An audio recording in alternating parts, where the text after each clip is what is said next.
Live from WRAL News Headquarters in Raleigh, your number one source for local news. WRAL News, coverage you can count on. Our temperatures are cold this morning, still in the 30s, but beginning to climb now. I'll show you how cold it's been and if we'll see any more freezing temperatures this week. Protecting vital crops. How local strawberry farmers are doing everything they can to protect their bottom line from a spring freeze. And tariffs tensions rise. How President Trump's new tariffs are shaking up global markets. That is a big story we've been following for the past couple of days, so we'll have more on that coming up at 8 o'clock on your Wednesday morning. Thanks for joining us. I'm Michelle McConaughey. I'm Chris Lemongood. Wednesday, obviously we're halfway through the week though. Things are a bit of a chilly midweek that we have here. You're waking up, probably gonna need that coat outside. That's what Elizabeth Gardner has. She got the memo as she's bringing you your weather forecast. That's right. It's chilly out here, a little bit breezy, and of course, you know that always makes it feel cooler. But we've already hit bottom, and now we're starting to see the temperatures gradually creep up. A live look at downtown Raleigh right now from our Jimmy V camera, nice and clear. There have been just a few passing clouds out there. Our atmosphere is very dry right now. Our dew point's 23, so we're looking at clear skies. We're not looking at any rain, at least in the next 24 hours. 42 is our temperature now. We did drop to 38 in the Triangle. It's still in the 30s up near the Virginia line, but with the sunshine, we're seeing a fairly quick warm up, and we don't have any more freezing temperatures in the forecast for the rest of the week. The big thing to take away for most folks heading out the door, it just feels colder than yesterday. Anywhere from around 10 to 12 degrees colder in a lot of places. Our highs will be similar to yesterday in the low 60s. And if you're going to be out and about this evening, we'll be back into the upper 50s. All ready for Friday. We have a level 1 risk for severe storms in our eastern counties coming up. I'll walk you through the timeline for those storms. Happening now in the WRAL Traffic Center, congestion building on some of our major routes. Let's start in the Apex area. This is a situation where the crash happened earlier, but we're still seeing the lingering delays there in those northbound lanes coming in. You can see officers helping that disabled vehicle right there, but traffic is getting through. I'll let you know how much of a delay you're looking at coming up. Right now on the Beltline, the Northern Loop, we're seeing some congestion building as a result of a crash that happened on the Beltline near the Capitol Boulevard interchange. This is what you're looking at, that huge delays going all the way back to the I-87 interchange. So keep that in mind. Even in the Southern Loop, we're seeing somewhat of a delay down there. Also, this crash on I-95 South. You're getting ready to take a road trip, I-95 South. This crash, we're told, closing one lane near around the Benson area. I would recommend getting off on in the 301 exit in Smithfield and working your way on around Benson and then getting back onto I-95 because it's probably going to be until 9:30 before that whole situation is cleared up. But here's what I was talking about in Apex. You're looking at a 19-minute delay coming in on those northbound lanes from US 1, a 16-minute delay on I-87 coming in from Nightdale. This is about a 9-minute delay coming in from Wake Forest this morning. Over in Durham, very little to no delays heading into the Bull City, but I do want to isolate I-885. That's usually a busy route going in and out of Bull City. If you're leaving Bull City, you're looking at an 11-minute delay. If you're heading into the Bull City this morning, you're just looking at a 7-minute delay. You're getting ready to head out the door. Tune us in on the radio, 101.5 HD3. We have some breaking news we're following this morning. Raleigh police have made an arrest after a man was shot at a gas station in Raleigh overnight. Court documents show that Jaheim Solomon is due in court this afternoon, and he is facing charges including assault with a deadly weapon and a shooting at the refuel station on Tryon Road. What you're seeing here is video from the scene through the WRAL Breaking News Tracker camera. We found this place just before midnight, this scene. Police say that a man was shot while he was inside a white SUV in the parking lot, and that man suffered life-threatening injuries. Police cleared that scene after about 5 hours of investigation.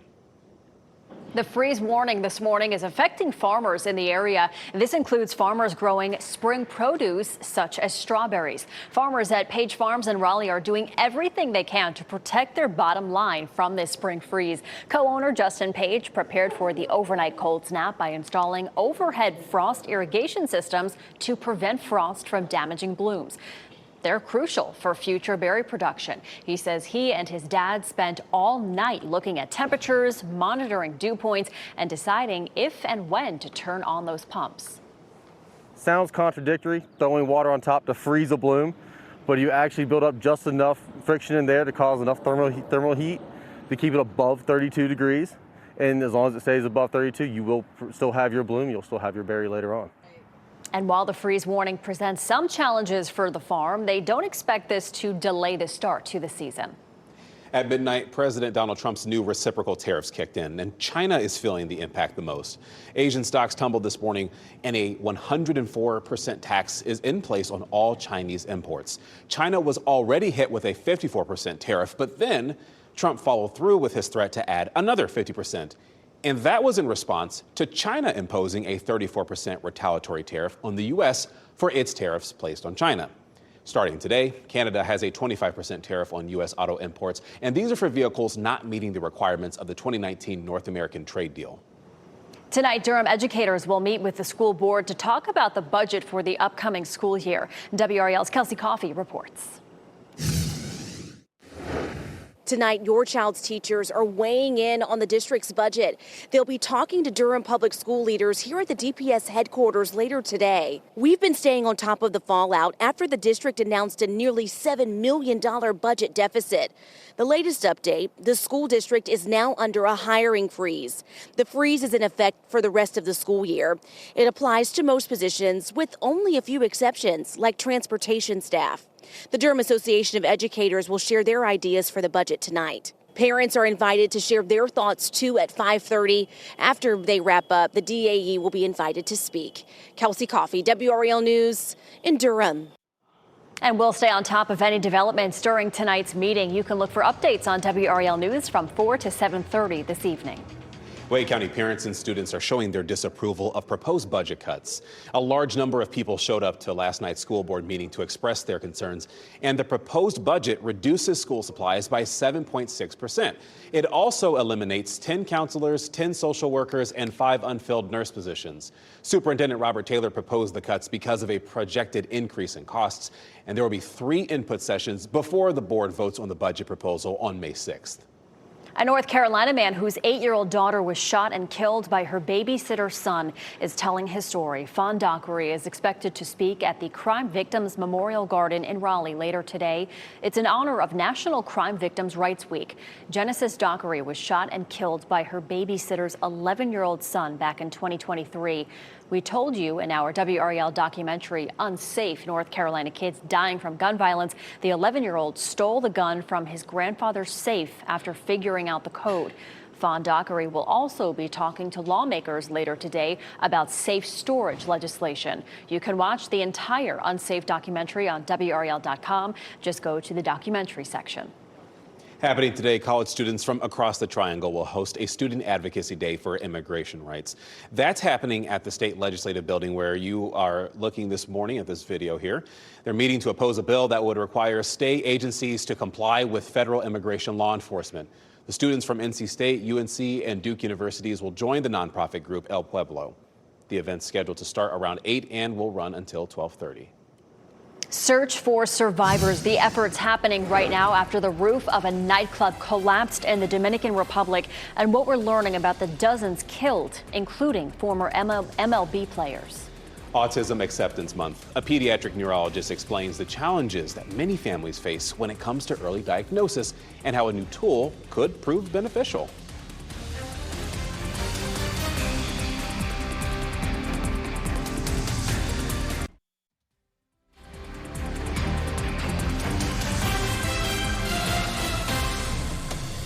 Look at that. Calm, cool, placid as we look live at White Lake this morning. Clear blue skies, and what a beautiful scene as you see here. Almost forget that it's cold out. Just kidding. It's really cold. Hey, you're watching WRAL News, available on YouTube, TV, and the WRAL app. It's so cold that you have to have a jacket on, which Elizabeth Gardner has out in the weather patio. That's right. I'm very happy to have my jacket out here. I'm also really happy to have some guests here this morning. We have middle school students from Hobton Middle School, which is actually in Newton Grove there in the northern part of Sampson County. They're waiting. They're actually right behind me in the gardens on what we call the weather patio, the wedding patio. So they're here, headed over to NC State University for an engineering competition. They have 3 teams, and they're going to be competing with different inventions that they've done. One of them, I thought, they're all amazing. One of them is a sleeve that goes on your arm, and when your stress level goes up, it lets you know. I'm like, You know, that could be super useful, right? Today, it's really nice to have a jacket to keep you warm, but so happy to have them here in the gardens. Nice job, you guys. All right, it is sunny and chilly everywhere. We're going to take a look here at Fayetteville, Raleigh, Apex, and Chapel Hill, and it's cool but dry and clear everywhere. Our next system is developing across the Midwest, and it arrives here Thursday night into Friday. We may have some hail, possibly some strong gusty winds and heavy rain with this system. It arrives late on Thursday. Here's Thursday. Tomorrow at lunchtime, we'll see increasing clouds. Could be an isolated shower as early as 5 or 6. This version of Futurecast doesn't really show much rain until around 8 or 9, but just to kind of cover the bases, it's possible that we could see some of those during the evening. That lasts until around midnight, begins to taper off a little bit. Here's 7 a.m. on Friday. Could be an isolated shower during the evening commute. And then a round of storms possible when the front comes through. The front is likely to come through closer to the afternoon. There's 3, 4, 5 o'clock, and that's when we're more likely to have at least a few isolated severe storms. It's just a level 1 risk, and it's for our far eastern counties. So it would be Edgecombe County, Wilson County, Wayne County, Sampson County, where we'd have that potential for some gusty winds. So that's the only spot where we're expecting any real impacts. Just a low risk for some hail and some strong gusty winds. What about hail? Well, it can hail on us even when our temperatures are warm here on the ground. Our high temperature could be at 70, and way up at 7,000 feet, the temperature can be as cold as 30 degrees. So those raindrops get lofted up into the atmosphere, freeze, and drop as hail. And we don't see that all year round, but we could certainly see that on Friday. Best chance of rain will be Thursday night into the day on Friday. Right now, it looks like it should move out by the weekend. We should get a good soaking, especially from Raleigh northward. We can see anywhere from a half an inch to an inch of rain. No tornadoes with this, but meteorologist Chris Michaels will be coming up shortly to talk about Tornado Alley, which we've all heard of. But if you ever heard of Dixie Alley, he'll explain why that's sort of an up-and-coming area for more tornadoes. We get into the weekend, it'll be cool with temperatures in the 60s, and then nice and warm on Monday and Tuesday. Of course, we have our Hobson Middle School kids right back here. Yeah, they're kind of off screen, but anyway, we wish you guys good luck at NC State today. Oh, there you are. All right, back to you guys. All right, happening now in the WRAL Traffic Center. Listen, we want to get right to a situation that we've been following for the last 20 minutes or so. This crash on Durant Road in the eastbound lane near Ravens Ridge Road, we're told it involves a bicycle. Now, that is a school right there, and there's another school right in the vicinity, either Durant Road Middle or Durant Road Elementary. We're working to figure out exactly why, but when you talk about a bicycle, you think about students riding to work. We don't know that yet, but we're making some calls to figure out exactly who was riding that bicycle involved in that serious crash. We're seeing some more delays because of a crash that cleared way earlier, but we're still seeing that lingering delay in those northbound lanes coming in on US 1 from Apex. We're also seeing some delays on the northern loop of the Beltline. This is the Beltline at New Bern Avenue as a result of a crash that happened on Capitol Boulevard and New Bern and the Beltline. But it's I'll keep an eye on it to let you know how much of a delay we're talking about. There's a crash on I-95 South, closing one lane. You know, anybody heading south, they really need to get over to Highway 301 as an alternate route. In terms of coming into the capital city, it's really getting better. US 1 coming in from Apex, 11 minutes. 9-minute delay coming in from Wake Forest this morning. Over in the Bull City, we're looking at very little to no delays heading into Durham this morning. I-885 is a troubled spot. Maybe you're looking at a 3 to 5 minute delay. Jeff, over to the WRAL Live Center. We continue to follow a story that we started reporting to you about yesterday morning at this time. The Dominican Republican nightclub roof collapse, and now the death toll has reached 113 people, 255 people injured in this. I want to show you some of the photos that are most telling here, because the entire span of that roof has collapsed. As you take a look at some of these drone photos here, they still continue to search for survivors in that rubble there. Among the dead, a singer who was on stage at the time when the roof collapsed, 2 former Major League Baseball players, including World Series champ Octavio Dotel, the New York Mets.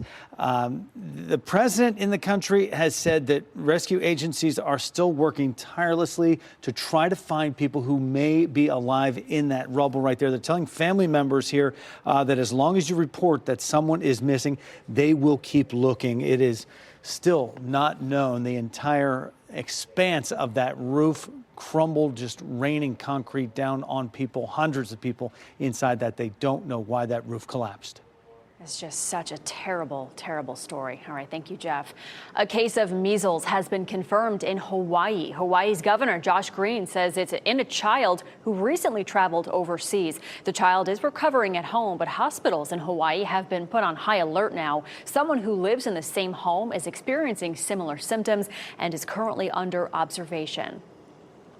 And today, the Harris nuclear plant in New Hale will test its sirens. People in parts of Wake, Harnett, Lee, and Chatham counties could hear the sirens between 10 and 11 o'clock this morning. The test will last for about 5 to 30 seconds, and the test will ensure all 85 sirens within the 10-mile zone are functioning properly. Climate change is driving insurance rates up in people from parts of North Carolina. A new report finds that more than 2/3 of counties in our state could see home values drop in the coming decades. The models are showing, and the recent data shows that storms have just gotten bigger and more frequently over the years.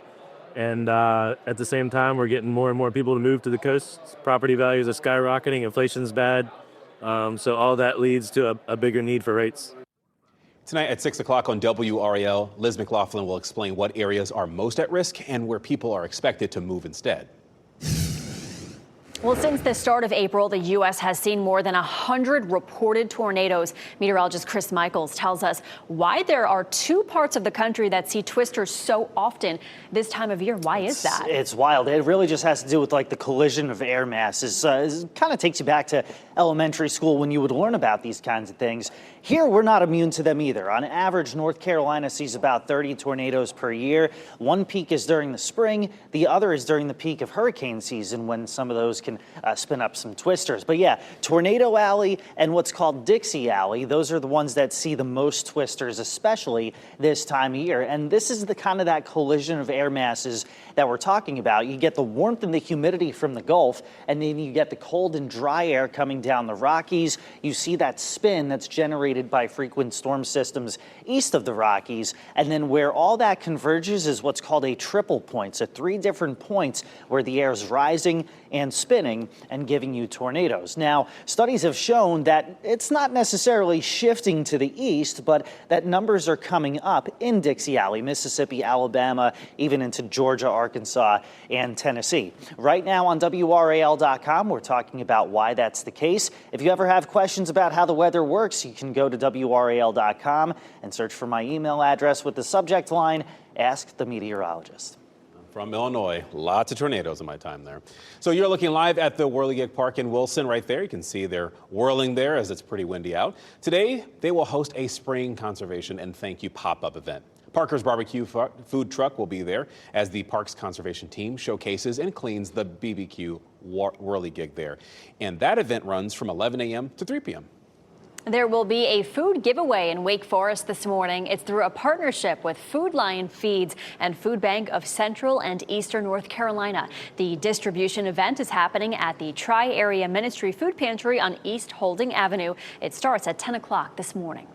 April is Autism Acceptance Month, and according to the CDC, 1 in 36 children in the United States have autism.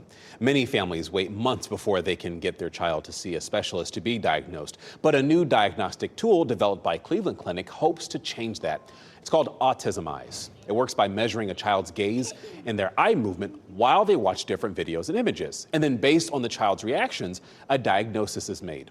Dr. Mohammed Aldarazi helped create and test this. With children, there is a principle called brain plasticity, which is a very important principle in terms of responding to treatment. So the earlier intervention, the better the outcome. And this has been proven by multiple studies. So when we diagnose autism about a year to 2 or potentially 3 years earlier, there is a huge impact in terms of their outcomes. Autism Eyes is still in development and not yet available for clinical use. YouTube sensation and child educator Miss Rachel and her husband have welcomed a baby girl to their family. Rachel Accurso announced the news on her Instagram yesterday. Look at this post. It included a photo of her snuggling with Susanna. Crusoe revealed in the post that she and her husband used a surrogate because she was unable to carry the baby for medical reasons. The Crusoes are already parents to a son, 7-year-old Thomas. How adorable. Congratulations. Those children must be the most entertained children in the United And States. smart. And smart, too. A piece of Florida's national championship is coming to our area today. Campbell University will officially introduce Florida assistant coach John Andruszek as their new head men's basketball coach. And that's happening during a press conference and ceremony. He's credited for his coaching work with the tournament's most outstanding player, Walter Clayton. Andruszek spent the last 2 seasons in Florida. The FIFA Club World Cup 2025 is coming to Charlotte. Bank of America Stadium is one of 12 host venues for the tournament. It begins June 15th. Carolina Panthers owner David Tepper led a special announcement at the stadium to celebrate the news yesterday. FIFA President Gianni Infantino was there as well. The tournament will feature 32 teams to play for the title of FIFA Club World Champions. All right, coming up, selling like hotcakes. Trader Joe's mini tote bags are back. Why you could see the price tag range from $2 to more than $200.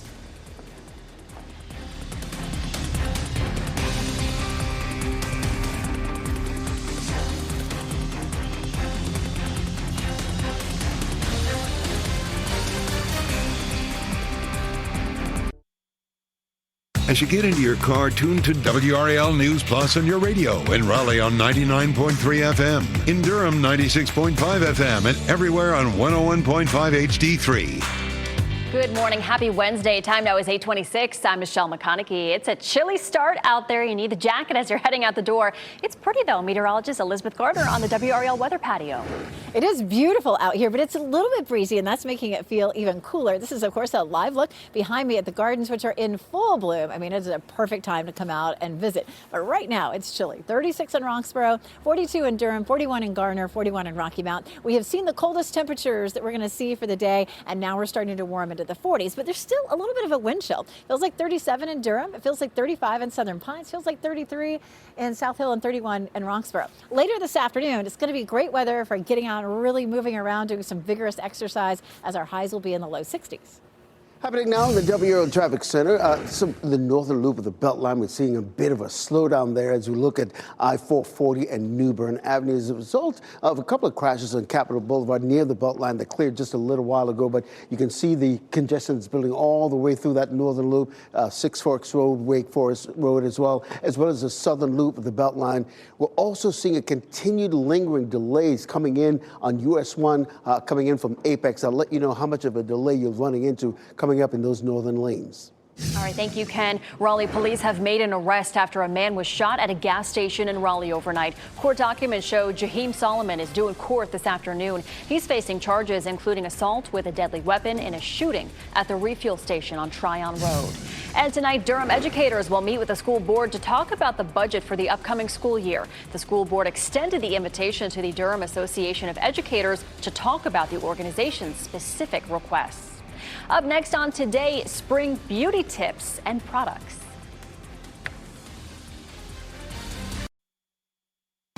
Shot in 4K ultra high definition. Your number one source for local news. WRAL News. Coverage you can count on. And it's a chilly start out there. Temperatures are beginning to creep up a little bit, but we're still seeing 30s in the north and 40s down south. I'll show you if we'll see any more 30-degree mornings coming up. Breaking overnight, a shooting left one man critically injured in Raleigh, where the investigation stands after police searched a scene for hours. And a big meeting tonight. Durham educators will join the school board to discuss the upcoming budget. This morning, a preview of what's at stake. And called a Social Security shakeup. New policies go into effect on Monday.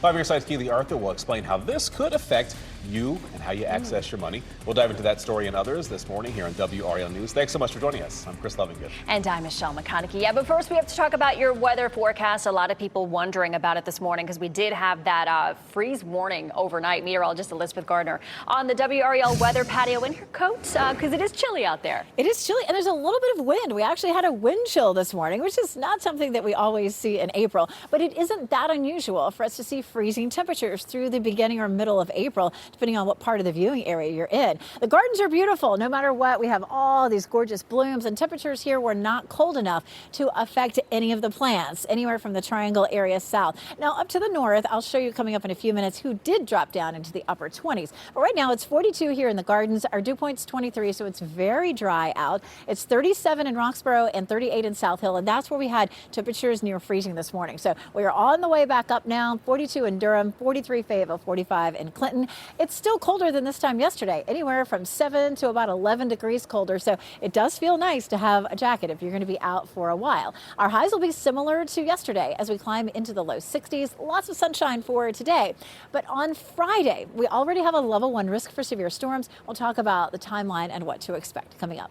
All right, happening now at 8:32. We got some breaking news on I-40 westbound right here near Airport Boulevard. Here's what we're talking about.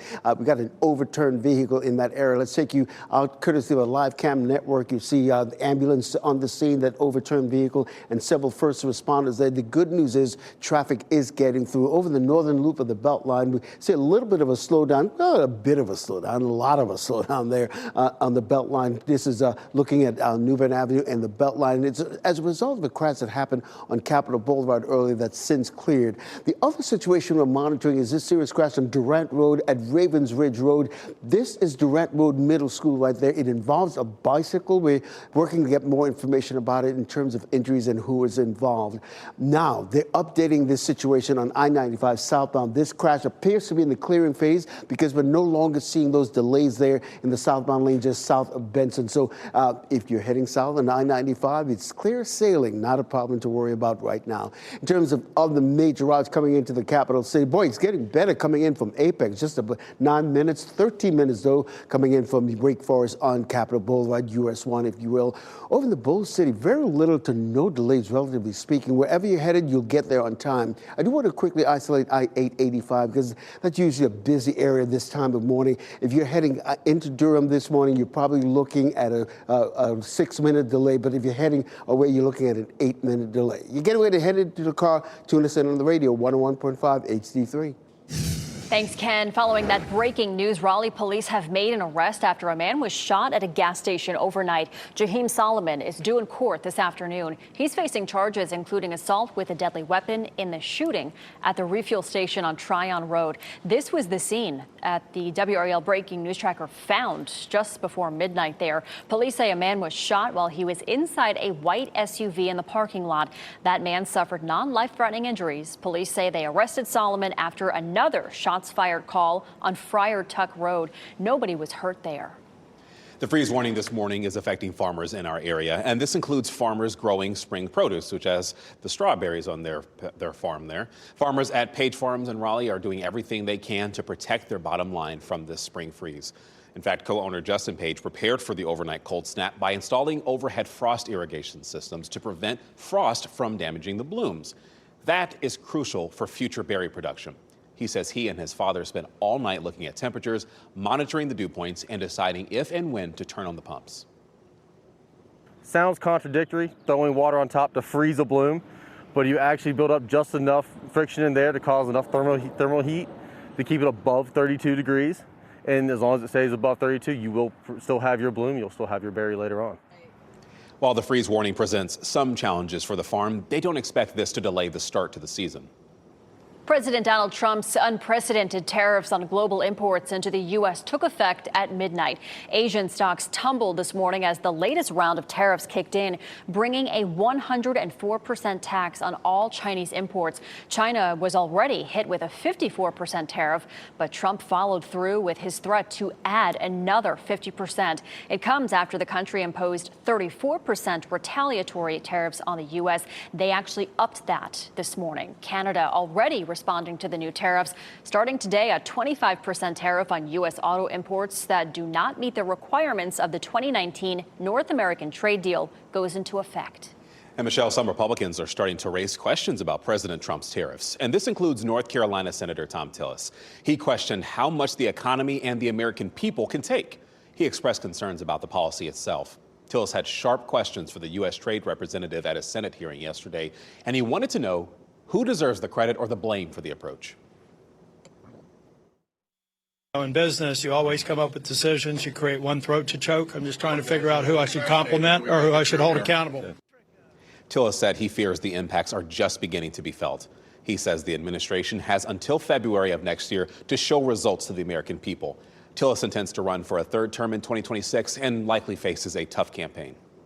Tonight, Durham educators will meet with the school board to talk about the budget for the upcoming school year. WRAL's Kelsey Coffey joins us live from the Durham Schools headquarters. Kelsey, the school board extended the invitation to the Durham Association of Educators to talk about the organization's requests in the budget.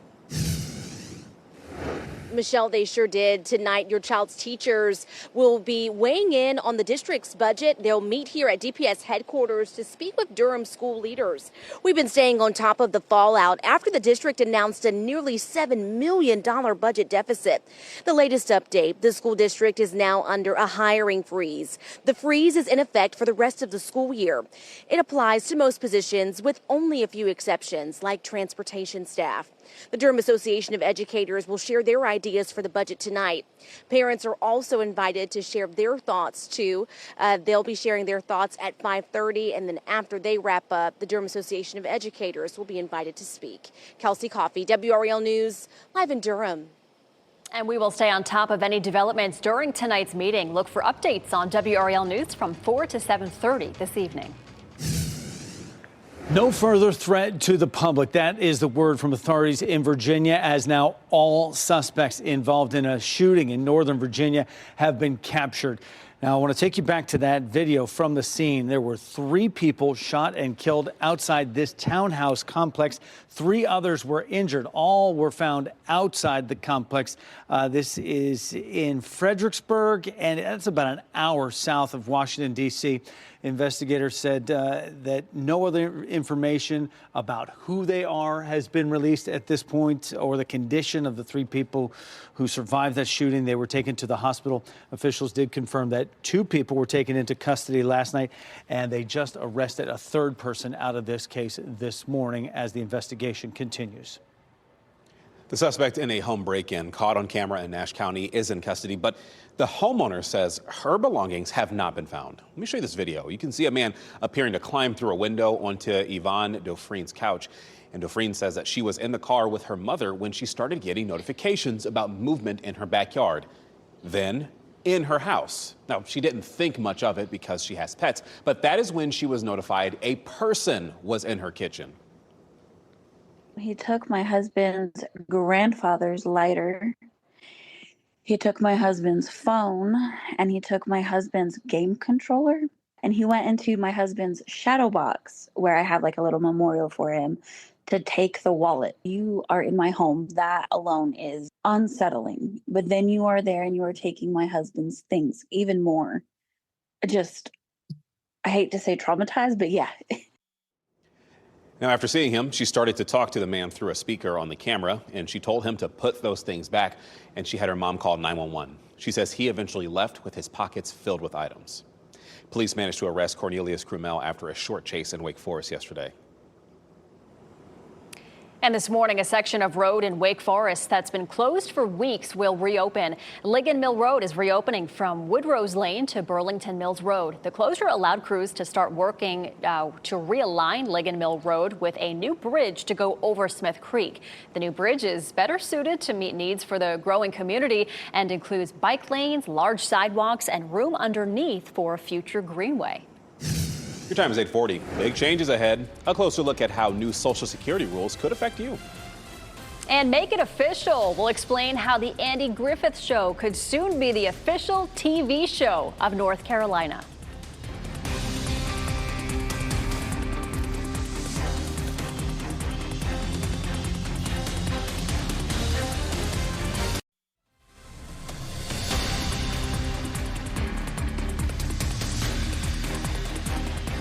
Welcome back on your Wednesday morning as we take a live look over a sunny Wilmington. That is the battleship North Carolina that you are looking for.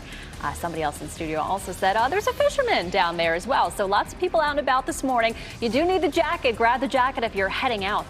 Temperature is not really going to climb out of the 60s today. Meteorologist Elizabeth Gardner on the WRAL weather patio, of course, in her coat. It's chilly. I mean, there's been a little bit of a breeze out here too, so a bit of a wind chill. It feels about 5 degrees colder than what you're actually seeing for the actual temperature. Take a live look in the gardens behind me. It's a great time to come and visit. The gardens are wide open and in full bloom behind me. There are multiple different varieties of azaleas back there, so they all bloom at a slightly different time, but now's a great time to come this week, next week. Typically we have 2 to 3 weeks of beautiful blooms, and we're into about the end of the first week. 42 is our temperature. Our dew point is 23, so it's very dry. We had, of course, the potential for freezing temperatures overnight. Here's where we've seen them so far. Henderson dropped to 29, Oxford 29, Hurdle Mills 31, Roanoke Rapids 32, Roxborough 32. So mostly up near the Virginia line. And it was the upper 20s that we were most concerned about, and then we definitely saw that near the Virginia line. Upper 20s for 2 or 3 hours is what will damage tender vegetation. We did not see that across most of the viewing area. Durham, Raleigh, Wilson, Goldsboro, Siler City, we didn't really see dangerous temperatures, but definitely Roxborough, Henderson, South Hill, Roanoke Rapids, we saw those temperatures. It's coming up above freezing now. We're looking at 40s from Sanford to Fayetteville, 43 in Smithfield, 45 Clinton, 40 degrees in Southern Pine. So that's chilly. As a matter of fact, it's 7 to 10 degrees colder than it was this time yesterday.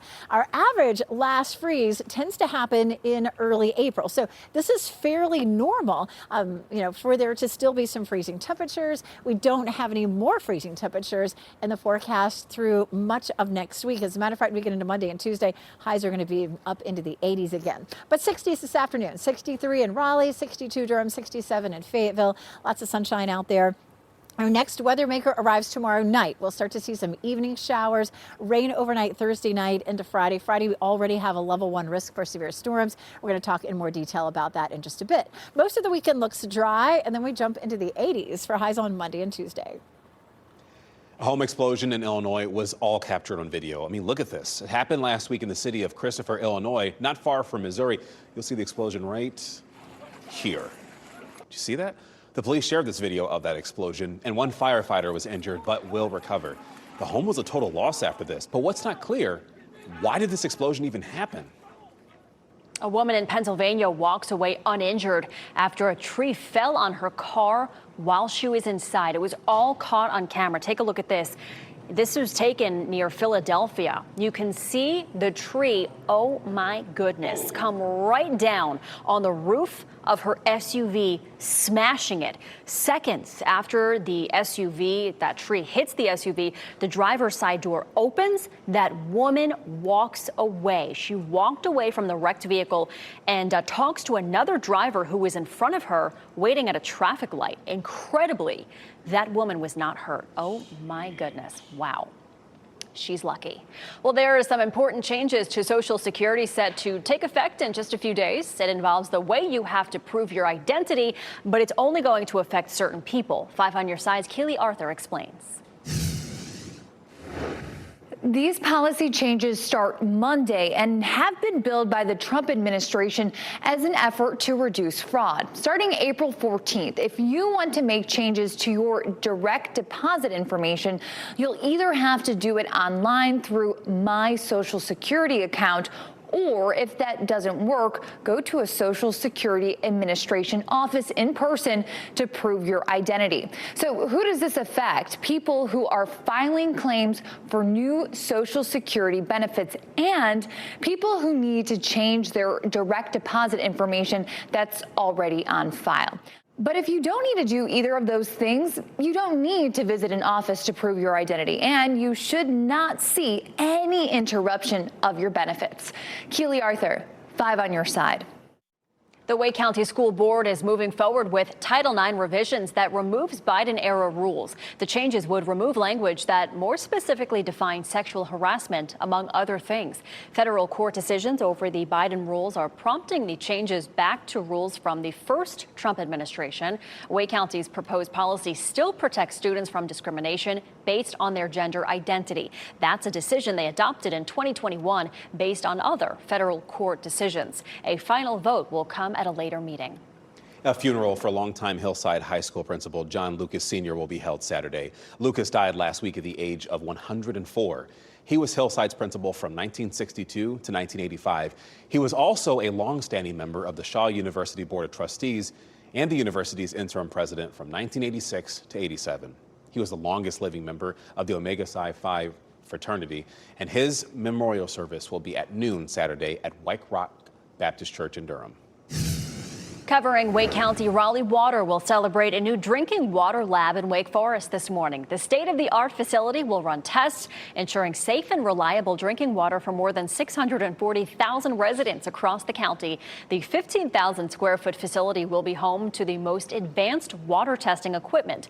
Today's event gets started at 9 o'clock in 10 minutes on Star Road.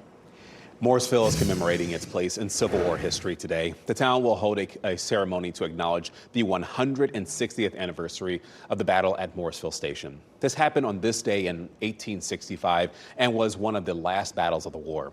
The commemoration is happening tonight. That is from 6 to 7:30 at Town Hall, and the event is free to attend. Our teacher of the week was on a different career path in college before discovering her true calling was the classroom. WRAL's Ken Smith introduces us to an educator who is very popular with her students and their families. So we're going to turn to the side that says Paula. At Powell Magnet Elementary School, Samantha Lowry is a fourth grade teacher known for going above and beyond to help her students in and outside the classroom. I love these kids. I love watching them grow. So excited to see them every day. I hate being out because I don't want to not be here with them. They mean a lot to me. So, which is the correct answer? Lowry was a stay-at-home mom, but then she started spending more time here at Powell, volunteering and then student teaching, even though her college degree is in criminal justice and sociology. How does that transition? Well, I wanted to work with children anyway. I wanted to go into the juvenile system to work with kids, but being out here, I don't know, they just stole my heart. It's not uncommon to see students giving Lowry a group hug.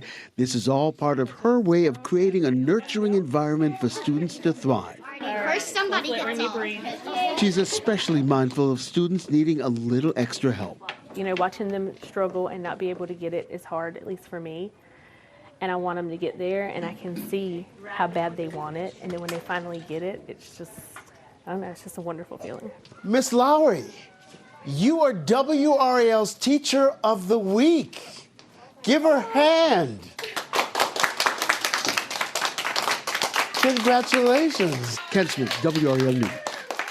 And if you would like to nominate a teacher, go to WRAL.com and enter Teacher of the Week in the search box. The Andy Griffith Show could become the official show of North Carolina. The iconic show ran from 1960 to 1968. Griffith played Sheriff Andy Taylor in the fictional town of Mayberry, which was inspired by Mount Airy. Griffith was a Mount Airy native and UNC Chapel Hill graduate. He died in 2012 and is buried on Roanoke Island. There is a statue of him at Poland Park, a mural at Mount Airy, and of course, there's the Andy Griffith Museum. House Bill 557 wants to make it the official TV show of North Carolina. I think that's a good idea. A lot of people excited about that. Yeah. The Canes are going to the playoffs, and you can get tickets to watch all the action. The team will play at least 2 playoff games and hopefully more at the Lenovo Center. Tickets go on sale tomorrow at noon, and for more information on how to get those tickets, go ahead and go to WRAL.com. The Trader Joe's viral mini tote, it's back. The pastel-colored version of these miniature tote bags are back after selling out last month. The bags are $2.99 in store, but supplies have gone so fast. Now they can be seen listed on eBay, some for hundreds of $500. Come on. Trader Joe's says they do not condone nor support the reselling of their products. $1,600, Chris. Somebody at Gucci right now is seeing this story going, oh my, how uncouth. Man. Ooh. Like, no Trader way, okay? Joe's. I love Trader Joe's. I like Louis Vuitton better, so I'm going to wait for that. Oh, goodness. But hey, we have a look at your winning NC Education lottery numbers. We'll get you a check on weather and traffic in just a second.